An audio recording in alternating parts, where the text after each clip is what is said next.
All right, guys. Today we'll start chapter number 7, which is financing decision, EBIT, EPS analysis. Financing decision,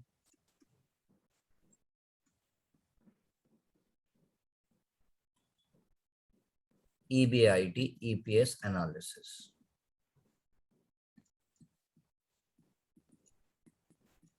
Now, this is an extension of the chapter 6 we have done. This is an extension of the chapter 6 we have done.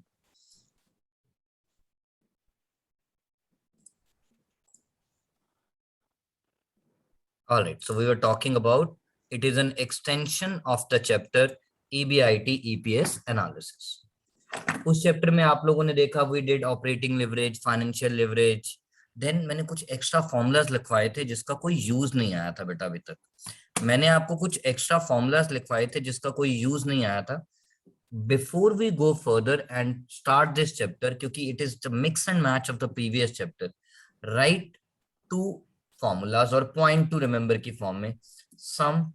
आपको मैंने बोला था उसी chapter में अपनी जगह छोड़ लेना बच्चों, वहीं पे फॉर्मूलाज कंटिन्यू कर देना so that your chapter 6 and chapter 7 का formulas are at one place only.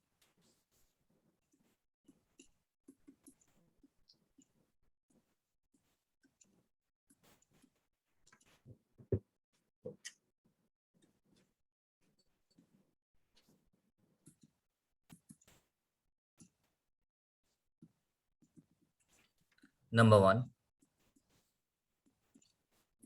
जब आप लोग 12th स्टैंडर्ड में पढ़ते थे, सर फिर 12th पे ले आया आपकी तो ऐसी की तैसी। अरे यार, प्राइस अर्निंग रेशियो फॉर्मूला हमारे सिलेबस में से कट गया था आपके साल में, जिसको हम बोलते थे पी रेशियो।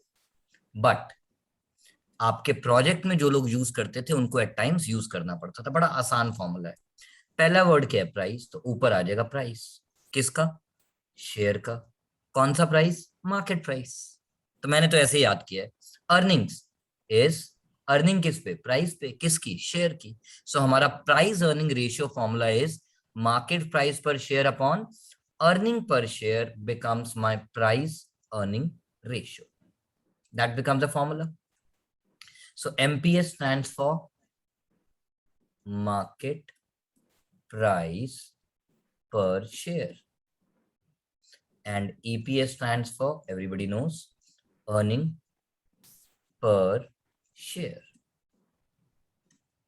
Then यार, इसी फॉर्मूला की टांग तोड़ के अगर इसको हम इधर उधर ले जाएं तो can we do market price per share into 1 cross multiply is nothing but market price per share should be equal to earning per share into price earning ratio. Sir ये फॉर्मूला आप क्यों लिखवा रहे हो? अभी बात करेंगे। So first I started with two formulas. One is price earning ratio and one is market price per share. So market price per share is nothing but an extension or modification of the formula which you have learned, price earning ratio. वो होता है ना, Domino's pizza पे ad आती है, BOGO buy one get one free. तो learn one get one learning free, उसी से तो डिराइव हो क्या है। थर्ड फॉर्मूला लिखते हैं पुत्र, इंडिफरेंस पॉइंट। इकोनॉमिक्स में भी होता था, इकोनॉमिक्स में भी होता था सर, 12th स्टैंडर्ड में होता था, बीकॉम ऑनर्स सेमेस्टर 1 या 2 में भी होता था। Now what is indifference point? हम फाइनेंसिंग टर्म में पहले इसकी डेफिनेशन लिखते हैं। It is that level of EBIT, it is that level of EBIT at which earning per share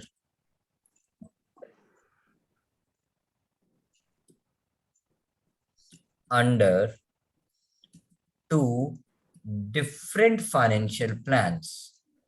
sir समझ नहीं आ रहा, अरे रुक जाओ ना। Under two different financial plans. Sir समझ नहीं आ रहा। अरे यार तुम तो छोटे बच्चों की तरह शुरू हो जाते हैं, रात को जैसे बोलते हैं मम्मी दूध दे दो, मम्मी दूध दे दो। अबे गर्म करेंगे तभी देंगे ना यार। It is that level of EBIT at which earning per share under two financial plan gives the same value. called same EPS. अब समझने की कोशिश करते हैं. कहता है it is that level of EBIT. कैसा लेवल ऑफ EBIT? ना तुम जानो ना हम, बट एक ऐसा EBIT लेवल निकालो जिस पे आप जब डेट इक्विटी मिक्स की बात करो, डेट 60%, इक्विटी 40% या डेट 70%, इक्विटी 30%. बेटा अगर डेट डिफरेंट है तो इंटरेस्ट डिफरेंट होगा, इंटरेस्ट डिफरेंस होगा तो profit before tax, profit after tax सब डिफरेंट आएगा. तो सर ईपीएस कैसे सेम आएगा? यही तो पॉइंट है कि अगर मैं एक ऐसा लेवल ऑफ ईबीआईटी ढूंढ लूं जिसमें whether I use less debt or I use more debt, keep this way, called two different financial plans. If I get the same EPS and then somebody asks me which financial plan you want to go in for, मैं कहूंगा it is Maggi hot and sour tomato chili sauce. It's different. No, it's same. मुझे जब result same मिल रहा है, मेरे को as a owner पर share earning same आ रही है, तो ठीक है ना, कोई भी प्लान दे दो मुझे फर्क नहीं पड़ता, मुझे फर्क नहीं पड़ता. अब वो निकालते कैसे हैं वो हम क्वेश्चन में सीखेंगे, but I was trying to explain the concept of indifference point. Is that point clear to both of you, to all of you? Alright, now point number 4 लिखते हैं बेटा. एट टाइम्स क्या होता है, वो कहता है यार you have two financial plans, let's continue the same example written above, but now you decide which plan you want to go in for. So if I have to select a financial plan, मैं कौन हूं? बनिया, beaver businessman, beaver बनिया. भाई अगर कोई बनिया है तो माफ कर देना, but yes, I always say Banias are the best businessmen in the world. So बनिया कहता है भाई हमारी जेब में कितना आएगा, हमारे को तो उससे मतलब है. हमारी जेब बोले तो शेयर होल्डर, शेयर होल्डर में भी कौन? इक्विटी शेयर होल्डर, तो उसे तो अर्निंग पर शेयर से मतलब है. सो कैन आई से if I have to choose between two financial plans, indifference point is a separate thing. Indifference point is when I say between the two plans I am indifferent, यानी मुझे कोई भी plan दे दो. But if there are two plans and I have to choose one of them, I have to choose one of them called who's the boss, who is the better than the other. मेरे लिए तो वही better होगा जो मुझे earning per share higher देगा, क्योंकि मेरी लाइफ ही higher is desire. Desire car तो हायर इज डिजायर. नाउ चलते हैं आगे. सर ये बड़ा गंदा पीछे था, मुझे पता है. इफ अ कंपनी और इफ एन इन्वेस्टर, अच्छा इन्वेस्टर जरूरी नहीं है, बीइंग ह्यूमन आप और मेरे जैसे लोग हों. एक कंपनी जब दूसरी कंपनी के शेयर्स खरीदती है वो भी तो इन्वेस्टर है. So if an investor has to choose between two financial plans, I believe now you understand what I mean by the term financial plan. Financial plan means debt equity mix. Financial plan means debt equity mix. If an investor has to choose between two financial plans, he will choose the one with higher, मेरी life का desire, everybody's life desire, higher EPS oblique MPS. Sir market price per share के basis पे भी? हाँ यार आप तो बड़े समझदार बच्चे हो. मैंने कहा अर्निंग पर शेयर के बेसिस पे डिसीजन लूंगा, बट अगर किसी क्वेश्चन में मार्केट प्राइस पर शेयर निकाल पाऊंगा तो मार्केट प्राइस पर शेयर के बेसिस पे. बिजनेसमैन हो यार, जिसका मार्केट प्राइस पर शेयर अच्छा है कल को उसको बेचूंगा, उसको बेच के पैसे भी तो अच्छे मिलेंगे. बिजनेसमैन उसको किससे मतलब है, और दुनिया क्या चाहे money money. So if an investor has to choose between the two financial plans, he will choose the one which is with higher EPS oblique MPS. He'll choose the one which is with higher EPS oblique MPS. So before I start this chapter, हाँ एक formula फालतू का और लिख के छोड़ देता हूँ जो आज समझाऊंगा नहीं बच्चों.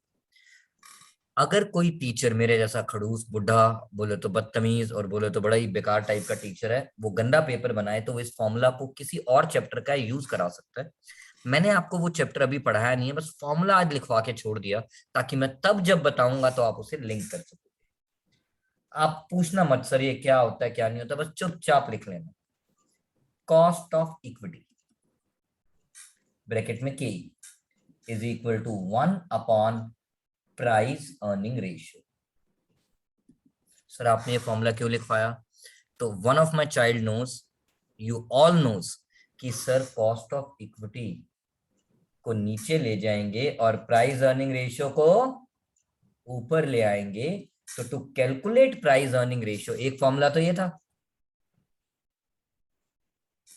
और उसका ऑल्टरनेटिव फॉर्मूला गधे और गंदे क्वेश्चंस में यूज करना पड़ सकता है, 1 divided by cost of equity. 1 divided by cost of equity. So आपके साथ हम इंग्लिश पढ़ेंगे आने वाले टाइम में, एक चैप्टर है कॉल्ड कॉस्ट ऑफ कैपिटल, कि price earning ratio, sorry, cost of equity is the reciprocal, देखो रेसिप्रोकल मतलब नीचे आ गया ना, reciprocal of price earning ratio, reciprocal of price earning ratio. तो तब हम ये फॉर्मूला यूज कर लेंगे। सर इसका थोड़ा सा नहीं, आज नहीं यार। सर प्लीज बता दो बेटा, 1942 लव स्टोरी पिक्चर देखी थी? हाँ देखी थी सर। तो बस लिख लो, उसके बाद अगर तुम कुछ कहोगी तो मैं तुम्हारे लिए गाना गा दूंगा। सर कौन सा? कुछ ना कहो, कुछ भी ना कहो, अभी वो समय आएगा जब हम आपको बताएंगे। तो यहां तक हमने फॉर्मूलाज का कॉन्सेप्ट लिख लिया। किसी को भी कोई डाउट है तो आप पूछ सकते हो, सर फॉर्मूला ही तो लिखे हैं, डाउट क्या होगा? क्वेश्चन कराओ तो पता लगेगा। मैं कहा ठीक है यार, एडी भी केड़ी गल हो गई। तो आज मैं थोड़ा पढ़ाने का अंदाज, वो पिक्चर थी ना अंदाज अपना अपना, मेरा भी अंदाज अपना अपना है। मैं आपके साथ एक क्वेश्चन करूंगा सो दैट आप जज कर सकें कि हमें करना क्या है। मैं पहले वही क्वेश्चन करता हूं जो आपको ज्यादा तंग करेगा, तंग नहीं करेगा मतलब वो कॉन्सेप्ट डेवलप करने के लिए। Wait wait wait wait wait wait wait, yes, starting with this illustration 7.8, illustration 7.8.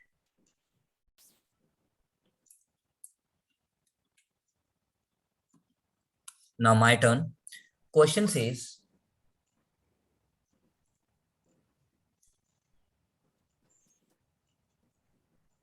आज पर्पल के साथ खेलते हैं। क्यों सर, मेरी गर्लफ्रेंड को पर्पल पसंद है? सर अरे यार ऐसे बोल रहा हूँ।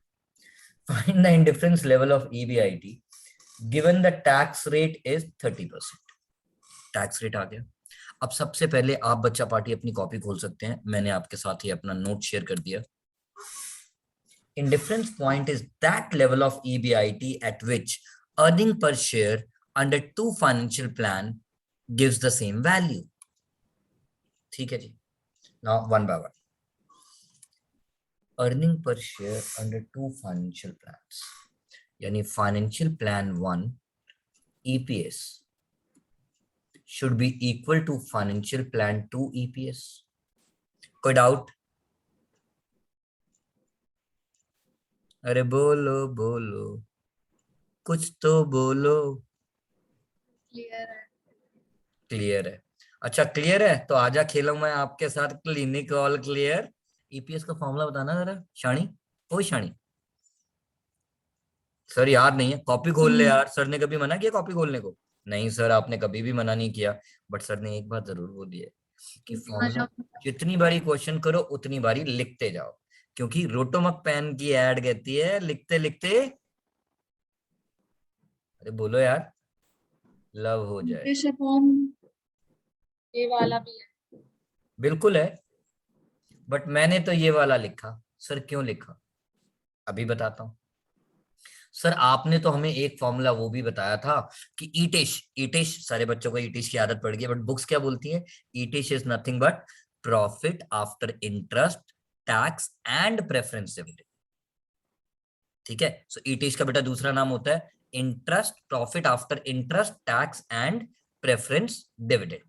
Now EAESH divided by number of equity shares, या फिर ये वाला फॉर्मूला भी लिखवाया था जो मैंने डेरिवेशन सिखाया था, should be equal to EAESH upon equity share of plan number 2। Sir आपने तो फॉर्मूला सेम लिख दिया। मैं कहा बेटा बिल्कुल सेम लिख दिया। सर फिर फायदा क्या हुआ? मैं कहा बेटा इन दोनों साइड्स में अगर आप बात करोगे तो आपका सिर्फ ईबीआईटी सेम होना चाहिए, इंटरेस्ट विल डिफर, क्योंकि टू डिफरेंट फाइनेंशियल प्लान्स हैं। किसी का डेट 60%, किसी का 70। तो अगर डेट डिफरेंट है तो आपका इंटरेस्ट भी डिफरेंट होगा। इक्विटी डिफरेंट है तो नंबर ऑफ इक्विटी शेयर्स भी डिफरेंट होंगे। So I have written the formula. I will go very slow on this question. यहां तक कोई डाउट?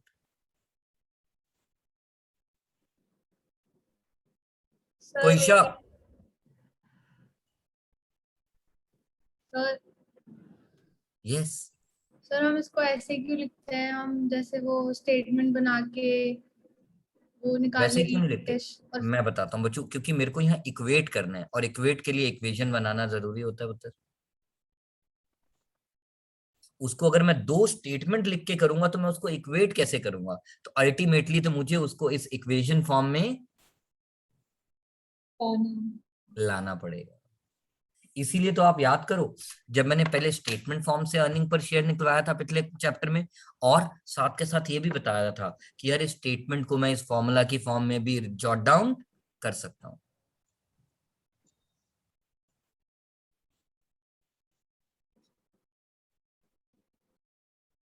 ठीक है को, सर। कोई शक? नहीं sir. Can't hear, no sir, can't hear. No sir. समझ सर आया अच्छा कौन सी पिक्चर है? शेरशाह देख के आए हो ना?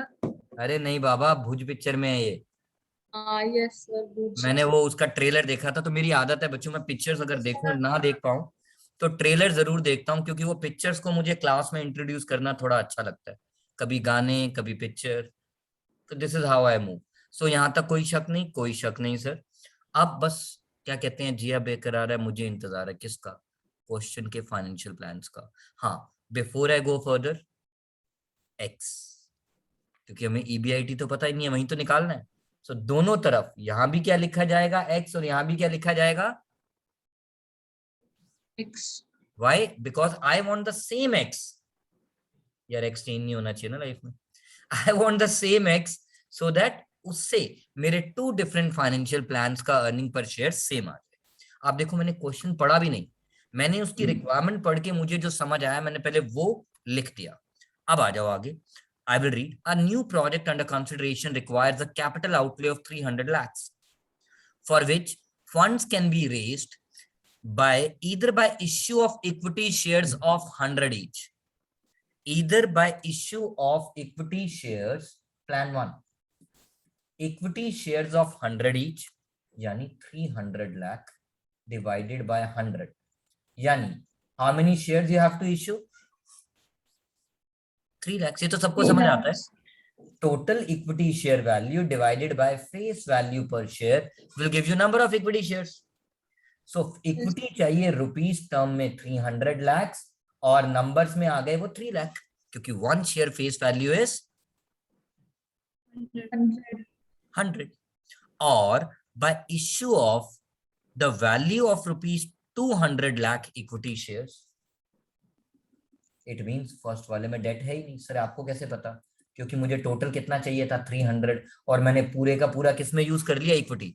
मैं भीख नहीं मांगूंगा, बोले तो डेट रेज नहीं करूंगा। बट सेकंड प्लान कहता है you use equity of rupees 100 but only to the extent of rupees 200 lakhs, and balance by issue of debentures carrying interest at the rate 15%। Sir आपको कैसे पता? क्योंकि बेटा क्वेश्चन ने बोला और बाय इश्यू ऑफ 15% लोन। तो लोन 15%, लोन के आगे जो रेट प्रीफिक्स होता है वो उसका रेट ऑफ इंटरेस्ट होता है। So that's debt. So can I say these are the two different financial plans. Now बच्चा पार्टी, एक छोटी सी इंपॉर्टेंट बात मुझे बतानी है, विच इज बचपन से सिखाता आ रहा हूं अपने सब बच्चों को, 12th स्टैंडर्ड से। बेटा whenever question is silent, ये क्वेश्चन साइलेंट है, we have assumed that whether it is shares or it is debentures, they are issued at par. whether it is shares or it is debentures, they are issued at par.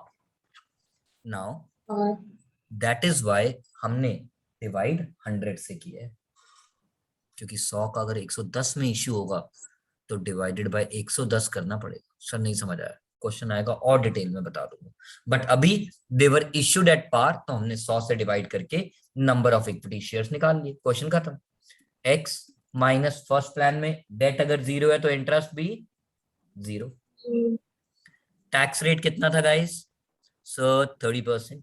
30% mean 0.3।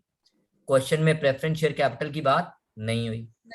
Divided by number of equity shares 3 lakh should be equal to, this will remain x minus, now we will have interest of 15 lakh. Yes. Into 1 minus tax rate remains same, which is 0.3, minus preference dividend 0, divided by number of equity shares 2 lakh. Yes. ये 5 zeros मैंने cut कर दी mathematically. Now this will become x minus 0 into 0.7 into 2. Am I right? Is equal to x minus 15 lakh into 0.7 into 3. Now this is 0.7x into 2, which is कितना आ गया बच्चा बाटी? Sir 1.4x. This will be x minus 15 lakh into 3 7 the 21, 2.1. So 2.1x minus, मेरा calculator कहाँ है रे बाबा, बाबा रे बाबा, 15 lakh into 2.1, which is 31,50,000. So my 2.1x minus 1.4x equals 31,50,000. So my x becomes 31,50,000 divided by 0.7. So my answer has to be 45 lakh. That means, guys, if my earning before interest and tax is 45 lakhs, whether I use financial plan 1 or I use financial plan 2, my earning per share will remain same. तो यहां तक किसी बच्चे को कोई doubt है तो आप मुझसे पूछ सकते हैं, अदरवाइज हम ऐसे ही अपनी क्लास को आगे बढ़ाते रहेंगे।